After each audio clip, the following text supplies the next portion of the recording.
నమస్తే గురుగారు. ఓం శ్రీ మహాగణాధిపతయే నమః. గురుగారు, దేవీ దేవతల ఆరాధన చేయడం వల్ల ఎన్నో కష్టాలు దాటిపోతాయి. అలా అంటూ ఉంటారు గదా! అంటే ఫర్ ఎగ్జాంపుల్ ఈ ప్రశ్న ఎందుకు వేయాల్సొస్తుందనంటే, మనం కొన్నిసార్లు గాల్లో దీపం పెట్టి మీరే బోలెడన్ని తిట్టేస్తారు. గాల్లో దీపం పెట్టేసి నేను జపం చేసుకుంటాను, శ్లోకం అవును. చదువుతాను, మంత్రం చదువుతానంటే, కాదమ్మా నువ్వు చేయాల్సిన కష్టం కూడా చేయాలి. చేయాల్సిందే అంటూ ఉంటారు గదా! మరి ఇవంతా ఏదైనా ప్రామాణికమా? లేదంటే మానవ కల్పితమా తెలుసుకోవాలని ఉంది గురుగారు. నేను ఒక శ్లోకం చెప్తానమ్మా. హ్మ్. ఆ శ్లోకం అనేటువంటిది మనిషి కల్పించిందా, ఋషి ప్రోక్తమా అనేటువంటిది జ్ఞానులకైతే అర్థమైపోతుంది. మరి. దుర్గే స్మృతా హరసి భీతిమశేష జంతో స్వస్థై స్మృతా మతిమతీవ శుభాం దదాసి దారిద్ర్య దుఃఖ భయహారిణి కాత్వదన్యా సర్వోపకారకరణాయ దయార్ద్రచిత్తా. ఇది మనకు చండీలో వస్తుందమ్మా. హ్మ్. చండీ హోమం. హ్మ్. ఈ చండీ సప్తశతి అనేటువంటిది నాకు తెలిసి ఒక 40 తరాలు వెనక్కి నా వంశంలో వెళ్ళినా మా వాళ్ళు తయారు చేయలేదు. హ్మ్. ఎవరు ఒక 100 తరాలు వెనక్కి వెళ్ళినా వాళ్ళ వంశీకులు ఎవరు తయారు చేయలేదు. ఇది ఋషి ప్రోక్తంగా అమ్మవారి నుంచే మనకు ఋషి ప్రోక్తంగా నుంచి అక్కడి నుంచి మనకు వచ్చింది. అంటే సాక్షాత్తు అమ్మవారి నుంచే మనకి ఇది వచ్చినటువంటి చండీ సప్తశతి. నువ్వు చెయ్యి ఎలా చెయ్యాలి? దాని యొక్క విధానం ఉంటుంది. ఏది పడితే అది నేను చేస్తాను, ఎలా పడితే అలా చేస్తాను అని అంటే అవ్వదు. గురుగారు. ప్రతి దానికి అనుభవం కావాలమ్మా. హ్మ్. ఇక్కడ కూర్చొని మీరు యాంకరింగ్ చేయాలంటే మీరు ఎన్నో రకాల ఆటుపోట్లు తట్టుకొని ఇక్కడ కూర్చుంటారు. లేదంటే ఎవరు పడితే వాళ్ళు వచ్చి మేము యాంకరింగ్ చేసేస్తా ఉంటారు. అవుతుందా? గురుగారు. దానికి ఎంతో సాధన కావాలి. అంటే ఏ ప్రశ్న ఎలా అడగాలి, ఎదుటి మనిషిని ఎలా ఇరుకులో పెట్టాలి అనేటువంటిది ఉంటాయి. యాంకరింగ్ అంటే అంతే కదండి. హుహు. అంటే మనం అడిగామంటే ఆ ప్రశ్నకి సమాధానం ఉంటే మాత్రమే చెప్పగలుగుతారు. సమాధానం లేకపోతే నీళ్ళు నవ్వులుతారు. మరి. అంత కావాలి. అలానే కెమెరామెన్స్ కానీ అంటే ఎంతో సాధన, ఎంతో కష్టపడాలి. ప్రతి దాని నుంచి కూడా ఎన్నో రకాల అవమానాలు పడే ఒక స్థాయికి వస్తారు. హ్మ్. అలానే భగవంతుడికి మనం ఆరాధన చేస్తే మనకి ఇవన్నీ తొలగిపోతాయి, అన్నీ వస్తాయి అనటానికి ఎన్నో రకాలైనటువంటి తర్కణాలు ఉన్నాయమ్మా. హ్మ్. ప్రత్యక్ష నిదర్శనాలు అనేకం ఉన్నాయి. గురుగారు. పోనీ ఈ ఈ మధ్య కాలంలో అంటే నేనున్నాను అనుకుంటే నన్ను తీసేద్దాం, ఇంకో 10 మందిని తీసేద్దాం. భక్త తుకారాం గారి మనకి పేరు తెలుసుగా. గురుగారు. ఆయన కుటుంబాన్ని పోషించుకుంటూ సంసార జీవితాన్ని గడుపుకుంటూ భగవద్ ఆరాధన చేసుకున్నాడుగా. హ్మ్. మరి ఆయన భగవంతుడికి తీసుకువెళ్ళాడుగా. మరి. ఆయన్ని మనం ఎందుకు గుర్తు తెచ్చుకోవట్లేదు? మనలాంటి మనిషే కదండి. హ్మ్. హ్మ్. మరి సాంసారిక జీవితంలోనే మనిషే కదా. అంతే. మరి ఆయన అంటే ఇక్కడ ఆయన ఎలా ఉన్నాడు? సాంసారిక జీవితం ఎలా ఉన్నప్పటికీ కూడా భగవంతుడి విషయంలో నిమగ్నమయ్యాడు. భక్తి, ప్రేమ. హ్మ్. ఆయన ఎందుకు వదిలేశాడు? నా జీవితం నీదన్నట్టు వదిలేశాడు. ఆయన కూడా మనకు పెద్దగా అవగాహన లేదండి. రమణ మహర్షి గారు తెలుసుగా. గురుగారు. మరి ఆయన గురించి మరి ఎంత భగవద్ ధ్యానం చేసుకుంటూ ఈశ్వరులో ఆయన లీలమైపోయి ఉంటారు. తెలియాలి మనకు. హ్మ్.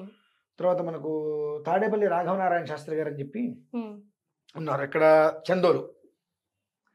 మన ఎంతటి దరిద్రాతి దరిద్రంలో మనం బ్రతుకుతున్నామంటే పేడ పురుకరహీనంగా బ్రతుకుతున్నాం మనం. గురుగారు. ఎందువల్లంటే పరమపదించిన తర్వాత ఆయన దహనం చేస్తుంటే చితి మంటల్లో ఆయన శరీరం నుంచి బాలామ్మవారు బయటకు రావడం అనేటువంటిది ఇంగ్లీష్ వాళ్ళ పేపర్లో పడిందండి, మన పేపర్లో పల్ల. నేను అన్నానికి కారణం ఇదేనండి. మనకు ఆంధ్రజ్యోతిని, ఆంధ్రభూమిని, ఆంధ్రప్రభని ఎన్నో పేపర్లు అప్పట్లో ఉన్నాయి. కానీ ఒక ఇంగ్లీష్ అతని పేపర్ వాళ్ళ పేపర్లో వేశాడు. ఓహ్! అంటే మనం ఎంతటి కర్మ ప్రారంభంలో ఉన్నాం. మనకేంటంటే వీళ్ళ మొగుడు పెళ్ళాం విడిపోయారు, ఈ మొగుడు ఇంకో పెళ్ళాంతో ఉన్నాడు, ఇటువంటివి మనకు న్యూస్ కేవలం. అంతేకాని భగవంతుణ్ణి ఆరాధించటం వలన ఇంత గొప్ప యోగ్యత కలిగింది అనేటువంటిది మనం అది చూపించడానికి మనకు చేత కావట్లా. అవి మన దృష్టిలో న్యూస్ కాదు. భగవంతుడు ఏంటి? కాబట్టే ఎన్ని పూజలు చేస్తున్నా, ఎలా చేస్తున్నా మనం ఎందుకు ఇలానే ఉంటున్నామంటే చేసేటువంటి దాంట్లో భక్తి ఉండొచ్చేమో, ప్రేమ లేదు. ప్రేమ లేనిదే అమ్మవారు ఎక్కడి నుంచి వస్తుందండి మనకు? రాదు. ఏ కోశాన ప్రేమతో మనం చెంది ఎవరు రాదండి. హ్మ్. నాకు భగవంతుడి మీద మరి ప్రేమ ఏమాత్రం నాకు ప్రేమ ఉందో నాకైతే తెలియదు కానండి. అరుణాచలం వెళ్ళినప్పుడు గురుగారు. సాష్టాంగ ప్రదక్షిణ చేశా. హ్మ్. వామ్మో! మొదలుపెట్టిన తర్వాత ఇంచుమించుగా 4200 ప్రదక్షిణాలు అయ్యేంత వరకు నేను ఆపలేదమ్మా. ఓహ్! చేయించుకున్నాడు ఆయన నా చేత ఆ రకంగా. మరి అది ఈశ్వర కృప. అంటే ఎంత భగవంతుడి మీద మనకు ప్రేమ ఉంటే మంచిగా చేయించుకుంటాడు అనేటువంటిది మనం గ్రహించుకోవాలి. ఎందుకంటే నేను ఏదో చేసేసాను, నేను ఉదయం పూజ చేశాను, మధ్యాహ్నం పూజ చేశాను, రాత్రి పూజ చేశాను అంటే కుదరదమ్మా. ప్రతి దానికి ఒక మూలం అనేటువంటిది ఉంటుంది. సంబంధం ఉందో లేదో కానీ ఒక మాట చెప్తా. ఏ దేవత ఆరాధన చేయాలి అన్నా మనకు పరిపూర్ణమైనటువంటి విశ్వాసం, ప్రేమ ఉండాలి. జన్మాభ్యాసాత్ జన్మ ప్రభృతి. మనం పుట్టిన దగ్గర నుంచి ఈ క్షణం వరకు ఏవో ప్రయత్నాలు చేస్తూనే ఉన్నాం. అవి మనకు ఫలించినయో ఫలించలేదో ఏ కారణం చేసి ఎందుకు చేస్తున్న విషయం పక్కన పెట్టేసేసి రేపు 25వ తారీఖు రోజున నేను ఒక కార్యక్రమం చేస్తున్నా. వీళ్ళంతా మేము ఇది చేసాం అది చేసాం అనుకున్న వాళ్ళు, మాకు అది జరగలేదు అనుకున్న వాళ్ళు అందరూ కూడా అందులో పాల్గొనమనండి. జరగలేదనే మాట రాదు. అంటే తాట తీసుకూర్చోబెడుతుంది అమ్మవారు. తక్కువగా 12 గంటలమ్మా. తక్కువగా 12 గంటలు 18 మెట్లు పెట్టి ఆ 18 మెట్ల మీద అమ్మవారిని, ఈశ్వరుని, గణపతిని పెట్టి 18 మెట్ల మీద కూడా కలశాలు కానీ దీపస్థాపనలు చేసి ఒక్కొక్క ఆవరణార్చన అంటే 18 ఆవరణార్చనలు ఉంటాయి. ఈశ్వరుడి దగ్గరికి వెళ్ళడానికి 18 ఆవరణార్చనలు. అష్టాదశ శక్తి పీఠాలు ఒక్కొక్క శక్తి దేవతని ఆరాధన చేస్తూ ప్రతిదానికి ఒక్కొక్క ఆరాధన, ఒక్కొక్క నివేదన. అది ఏదో ఒక నివేదన అక్కడ విధానాన్ని అనుసరించి చేసుకుంటూ 18 ఆరాధనలు చేసేటప్పటికి సామాన్యంగా మనకు 9 నుంచి 10 గంటలు పడుతుందమ్మా. నిలబడి చెయ్యాలి. చేయకుండా నేనేదో 10 నిమిషాలు ముక్కు పూసుకుంటానికి వస్తుందంటే అక్కడ కూర్చొని శ్రీమాత శ్రీ మహారాజ్ఞి శ్రీమత్ సింహాసనేశ్వరి అని చెబుతుంటే నరాలు తెగాలి, మా కంఠం తెగాలి మాకు. అంటే ఆ కంఠం అలా వస్తుంది. మనస్సులో ఏదో చెప్పుకుంటే అవ్వదు. ఆర్ద్రం నీ యొక్క మనస్సులోంచి వచ్చేటువంటి మంత్రం కడుపులో నుంచి గంభీరంగా రావాలి బయటికి.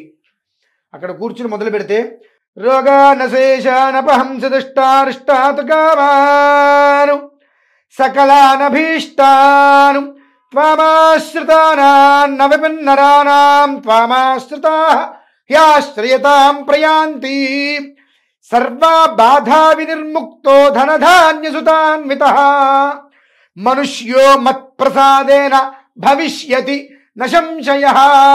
తృతీయ స్వరం అంటే ఉచ్ఛైస్వరం అమ్మ. ఆ ఉచ్ఛైస్వరంలో అక్కడ కూర్చొని ఆ మంత్రం చెబుతుంటే అమ్మవారు ఆనంద తాండవం ఆడాలి అక్కడ. అంతే తప్ప నేను కూర్చొని నేను నా ఏదో పాట పాడుకుంటే అంటే అవ్వదు. స్వర అక్షర పద వృత్త వర్ణాలన్నీ కూడా ఒక క్రమబద్ధీకరణలో వెళ్ళాలి. ఇక్కడ నేను అలా చెప్తున్నా. ఇక్కడ నేను మీ ప్లేస్లో కూర్చొని యాంకరింగ్ చేస్తాను సెట్ అవుతుందా? అవ్వదు. మీరు నా ప్లేస్లో కూర్చొని చెప్తాంటే సెట్ అవుతుందా? అవ్వదు. దేనికి విధానం నాకు చెప్పబడి ఉంటుంది. ఆ అష్టాదశ శక్తి పీఠాలకి 18 దేవతలకి కూడా ఏకకాలంలో ప్రాతః, మాధ్యం, సాయం, రాత్రి 4 కాలాలు.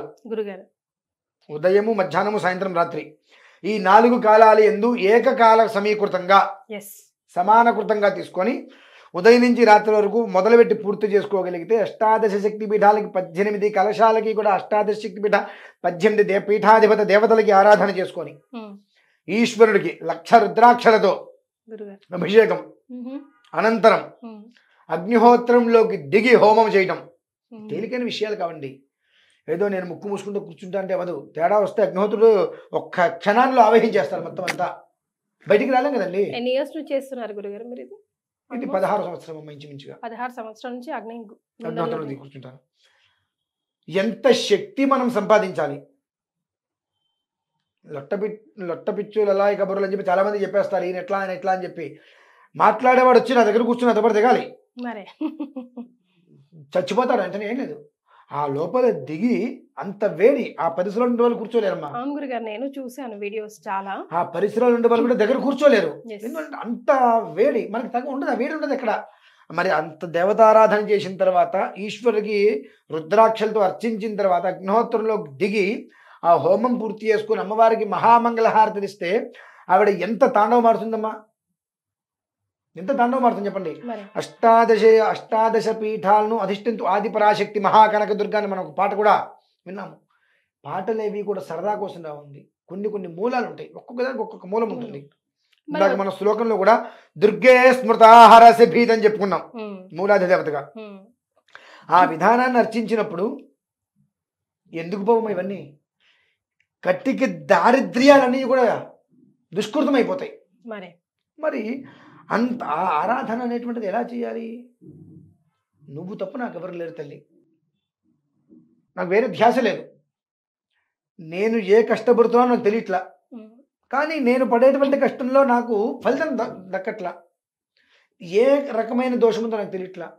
నేను మంచివాడిని చెప్పట్లా, చెడ్డవాడిని కాకపోవచ్చేమో, కానీ మంచివాడిని మాత్రం నేను చెప్పట్లా.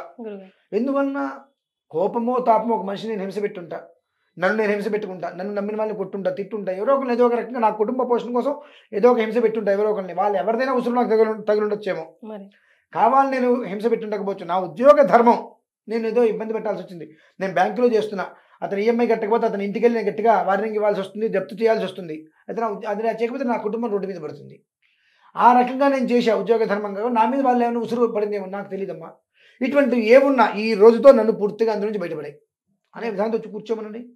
మరలా ఈ సమస్య వాళ్ళకి వస్తే అడగండి. రైట్ గురుగారు, ఆల్ ఓవర్ ఇండియాతో పాటు ఆల్ ఓవర్ లైక్ యుఎస్లో, దుబాయ్లో, అక్కడక్కడ కూడా మన వాళ్ళు తెలుగు వాళ్ళు ఉన్నారు కదా, వాళ్ళు కూడా కింద నంబర్కి కాల్ చేస్తే మిగతా డీటెయిల్స్ ఎలాగో తెలుసుకుంటారు. ఒక మాట చెప్తా.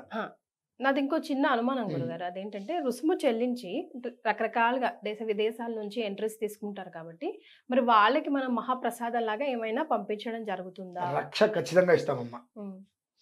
రక్ష అనేటువంటి వాళ్ళకి ఏది ఇస్తే వాళ్ళకి అది ఉపయోగం అనేటువంటి విధానాన్ని దృష్టిలో ఉంచుకొని అమ్మవారిని అయితే నేను ఒక ప్రశ్న వేశా. ఆ ప్రశ్న కనుక అమ్మవారు నాకు కనుక అనుమతిస్తే ఊహించని రక్ష ఇచ్చేస్తా. నాకు ఆ ప్రశ్నకి సమ్మతం వస్తుంది అని నాకు ఒక నమ్మకం అయితే ఉంది. వచ్చింది అంటే ముందు అమ్మవారు లేదంటే శ్రీ యంత్రంతో ఉండేటువంటి మహత్తరమైన రక్ష అందిస్తాను. అంటే యంత్రానికి ఎంత పవర్ ఉంటుందని కూడా మనకు అనుమానాలు ఉంటాయి. సరే, ఎవరిష్టం వాళ్ళ అనుమానాలు ఉంటాయంటే చిన్న మాట చెప్పి ముగించేస్తానమ్మా. కానీ విశేషమైన రక్ష ఇస్తాను. ఆ రక్ష ఎవరి దగ్గర అయితే ఉంటుందో సర్వదా శతధ సహస్రధ అనేకధ అపరిమితధ వారికి అది సంపూర్ణమైన రక్షే. అది మాత్రం నేను ఘంటాపదంగా చెప్పగలుగుతాను. అయితే ఇంకొక మాట కూడా, మీరు ఏదో రక్షిస్తా అన్నారు, ఏదో కాయిన్ ఇస్తా అన్నారు, శ్రీచక్ర యంత్రం ఇస్తా అన్నారు, ఏదో అది రాగా వెండ బంగారం విషయం పక్కన పెట్టేస్తే ఆ ఇచ్చే పదార్థానికి అంత శక్తి ఉంటుందా అనేటువంటిది కూడా చాలా మందికి అనుమానం ఉంటుంది. మీకు ఫోన్ ఉందమ్మా? సిమ్ వేశారా? ఆ సిమ్లో ఉండేటువంటి లోహ పదార్థం ఏంటి? రాగి. అవునా? ఎంత ఉంటుంది అది? అందులో మీరు ఎన్ని వేల కాంటాక్ట్స్ పెడుతున్నారు? 2, 3, 4 అనుకుందాం. ఆ ఒక్క సిమ్ అందులో లేకపోతే మీరు 10 లక్షల రూపాయలు ఒక ఫోన్ కొని దానికి బంగారంతో వజ్రాలతో మొత్తం పొదిగి 10 లక్షలు 1 కోటి రూపాయలు తయారు చేశారు. ఫోన్ పనిచేస్తుందా? ఆ ఒక్క సిమ్ లేకపోతే అనుసంధానం, ఫోన్కి సిమ్కి అనుసంధానం. అంటే ఆ సిమ్ అనేటువంటిది లోపల పెడితే ఆ చిన్న ఇంత ఉంటుంది రాగి, దాని నుంచి మనం చేసేటువంటిది దాని యొక్క పవర్ సాటిలైట్కి వెళ్తుంది. అటువంటిది అంత ఒక యంత్రం మీద అంత మంత్రశక్తిని ధారపోస్తే అది ఏ స్థాయిలో కాపాడుతుంది అనేటువంటిది మనల్ని మనం ఒకసారి అర్థం చేసుకోవాలి. ఇంత ఒక యంత్రము మంత్రము, ఆ యంత్రం అనేటువంటిది శ్రీచక్రం కావచ్చు, శ్రీయంత్రం కావచ్చు, ఇంకోటి కావచ్చు. ఆ యంత్రమునందు మంత్ర బలాన్ని నిక్షిప్తం చేస్తుంది. కనిపిస్తుందా మంత్రబలం? కనిపించదు. ఆ ఇంత సిమ్లో ఏమైనా కనిపిస్తుందా మనకు? ఏదో పెడతాడు అందులో. ఆ పెట్టిందంటే మనకు తెలియట్లా, కనిపించదు. అది నేను చూస్తానంటే కనిపిస్తుందా? అలానే ఆ యంత్రమునందు ఆ మంత్రాన్ని నిక్షిప్తం చేస్తే అది ఎంత కాలం మనకు శక్తి ఇస్తుంది అంటే మన తర్వాత కూడా మన తరానికి అది ఇస్తుందండి. అత్యాయక్తి ఇస్తుందండి. సిమ్ తీసుకున్నారు, ఫోన్లో పెట్టారు, కొంతకాలం మీ ఫోన్ మార్చేశారు, వేరే ఫోన్లో సిమ్ పనిచేసిందిగా, ఆ ఫోన్కి కనెక్ట్ అవ్వలేదుగా, మీరు ఇంకో ఫోన్కి పెట్టుకుంటే ఆ ఫోన్లో అది కనెక్ట్ అయింది కదా. సో అక్కడ యంత్రము మంత్రము ప్రాధాన్యత, శరీరం కాదు. అది మన శరీరం మీద ఉంటే మనల్ని బాగు చేస్తుంది. మనకు దీర్ఘకాలం ఎవరు ఉండరు. మన తదనంతరం మన పిల్లల మెడలో వేసిన అది వాళ్ళకి పనిచేస్తుంది. ఆ మంత్ర శక్తి అనేటువంటిది దానికి వదలటం వేరు, నిక్షిప్తం చేయటం వేరమ్మా. నిక్షిప్తం చేస్తే ఓంకారం అనేటువంటిది ప్రణవనాదం పైన ప్రతి దేవాలయానికి శిఖరం పెడతారు. ఆ శిఖరం అనేటువంటిది పైన పెట్టి కింద యంత్ర స్థాపన చేస్తారు. ఈ యంత్రం అనేటువంటిది రాగి, వెండి, బంగారం అలా మటలతో పెడతారు. పైన శిఖరం మాత్రం దాదాపుగా ఇత్తడే పెడతారు.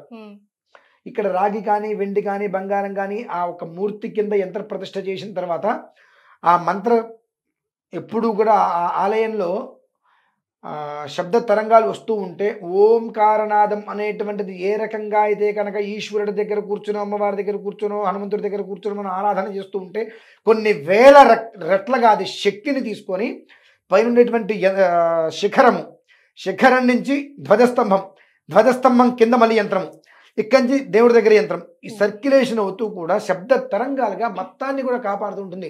ఆ శక్తి కొంచెమైనా మనకు వచ్చి మనం బాగుపడకపోతామని దేవాలయాలకు వెళ్తుంటామండి. అదే మంత్రాన్ని నిక్షిప్తం చేసినటువంటి ఆ యంత్రం అనేటువంటి మన శరీరం మీద ఉంటే ఆ రోజు నాడు ఎవరైతే పాల్గొనే ప్రయత్నం చేస్తారో వారందరికీ కూడా అమ్మవారిని అడిగా, మరలా ఈ కష్టం రాకుండా ఈ ఒక్క అష్టాదశ శక్తిపీఠ మహాశక్తిపీఠార్చన జనవరి 25వ తారీఖు రోజు నాడు ఎవరైతే ఇందులో పాల్గొని ఉంటారో వారందరి జీవితాలలో మరలా ఈ కష్టం అనేటువంటి పేరుతో కొబ్బరికాయ కొట్టకుండా నాకు ఒక రక్ష కావాలి అని అడిగారు. ఆవిడ సమ్మతించిందా? కొన్ని వేల మంది జీవితాలు మార్చండి. సో గురుగారు చెప్పిన జనవరి 25th రోజు మీరు పార్టిసిపేట్ చేయాలి ఆ పూజలో అనుకుంటే కనుక పేమెంట్ డీటెయిల్స్తో పాటు మిగతా డీటెయిల్స్ అన్నీ కూడా వెన్యూతో పాటుగా మీరు కింద స్క్రోల్ అవుతున్న నంబర్కి కాల్ చేసి తెలుసుకోవచ్చు. చాలా సంతోషం గురుగారు, ధన్యవాదాలు.